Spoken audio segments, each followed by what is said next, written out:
We now have the Maximus Hero Z690 board, which is the premium Asus board for the 12th generation sockets and processor, should I say. So I'm going to go ahead and begin the process. I'm going to install the processor.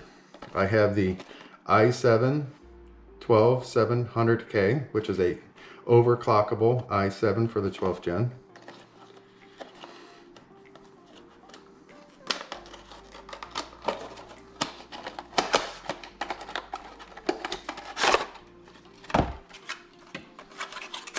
Oh yeah.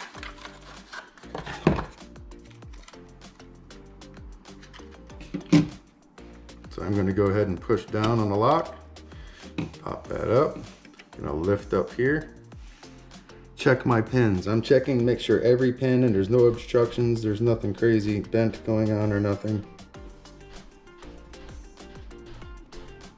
I'm not seeing anything right off the bat, so it looks good so far. Some expensive stuff to have these kinds of problems. I'm going to take the processor, gently set it up in its socket. All the keyways match up here, here, here, and here. Now when you go to close these doors, if you just let this fall forward a little bit, when you go to push it down, it should kick this out. Boom. See guys? I know it's a little daunting, isn't it, to kind of, but that's the way it works, guys. You're going to grab the top, pull the bracket back down, and then push it back inside the lock. I have now professionally installed the 12700K to the 690 Maximus Hero from Rog. Now we're going to grab the memory. In the memory here we have the Gskill RGB DDR5 Z5s, and this is, I believe this is the cast latency of 32. You guys see here, cast latency 32.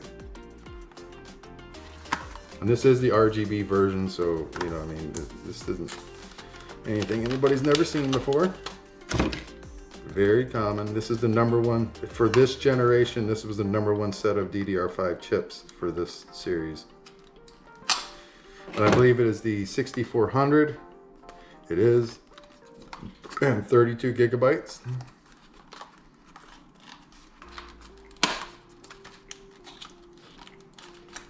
Man, that thing is holding on for dear life here. A little bit of this stuff is lottery. This stuff is so finely tuned and everything. Sometimes every now and then you just get something that, you know what I mean, they're just not compatible by open up the lock.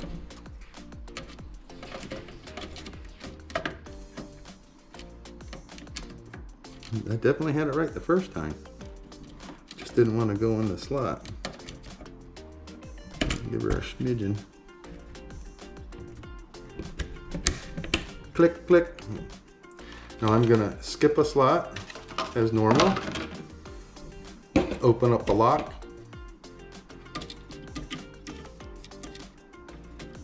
Put it in there, give it another one of them firm oomps until it locks on its own. There's one. And there's two. So both memory chips.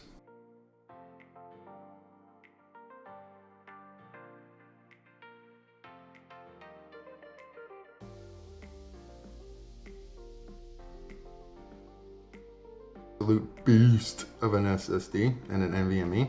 We're gonna stick this guy in here.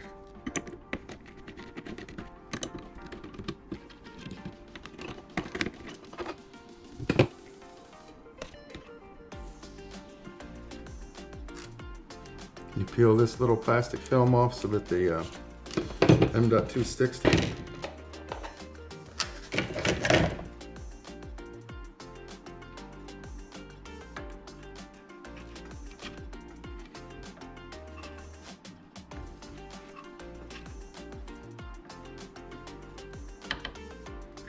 And just spin that little lock around there, and that will hold my homie in there.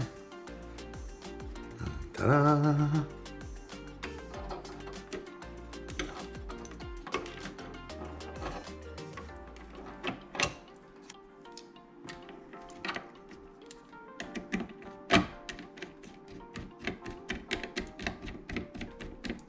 You don't want to over tighten this. You just, just get it to where the heat tape gets on there and it makes its connection. No need to go overkill.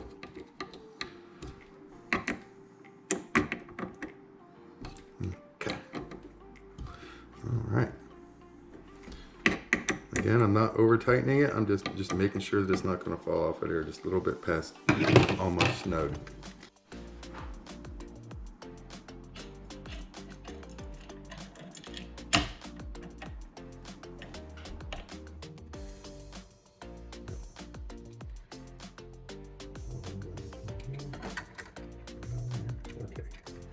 Ladies and gentlemen, we are good for takeoff.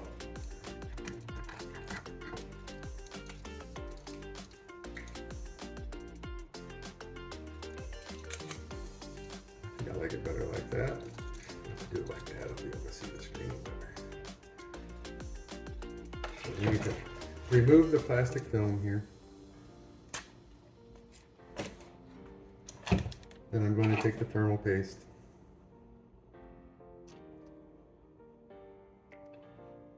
A lot of people have a bunch of different ways that they say is the best. Man, you're just making it. When you squish this stuff down, it's going to spread all over the place. Just make it so that it has a little bit of room to move between each other. We'll put the processor kind of down there a little bit and I'll smush it. Make sure everything's exactly where I want it. Then I'll move the header back.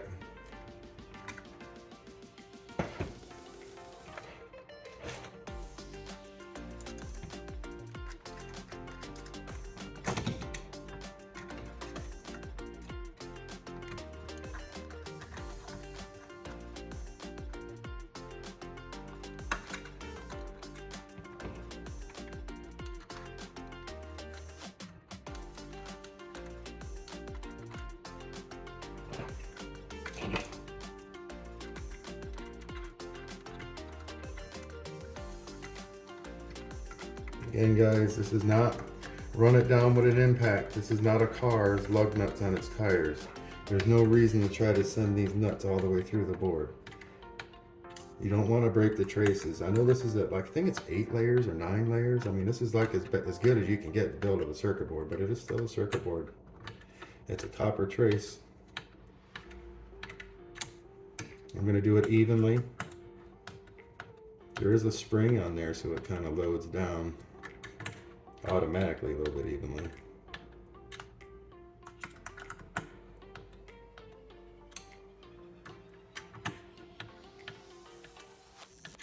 And I'm just about down there. It's just about done. That one's done. And that one is complete. And there you have it. Ladies and gentlemen, that's how you build a motherboard. Now for the tough part. By myself loading this thing inside this case like this. Hi guys, just wanted to point something out to you. Right over here, there's where the vertical bar goes for mounting up the pump to the motherboard across the processor there. It's really tight. You can see in the picture that it's completely pretty much encroaching on it almost all the way. That just is what it is. Sometimes that's what we get. I think Asus could have left us a little bit of room. They could have trimmed that one fin that goes right up there, right real close to the edge of the side where that bar is touching it now. If they would have trimmed that back, that one little 2 millimeters or something like that. So it looks like we're about 2 millimeters from us being able to hook this up to where the pumps and stuff would have been lined up to horizontally. It's all good. There's always going to be something in a build that's a challenge, and you know what I mean. This one is not worth repurchasing anything. It's just run what you got. It'll probably be fine for 10 years. I'm just saying, some people are going to say, hey man, you need to put those, you did that wrong. It's right. It's wrong, right. It's wrong for a best practice. It's right for this one because there's no other option.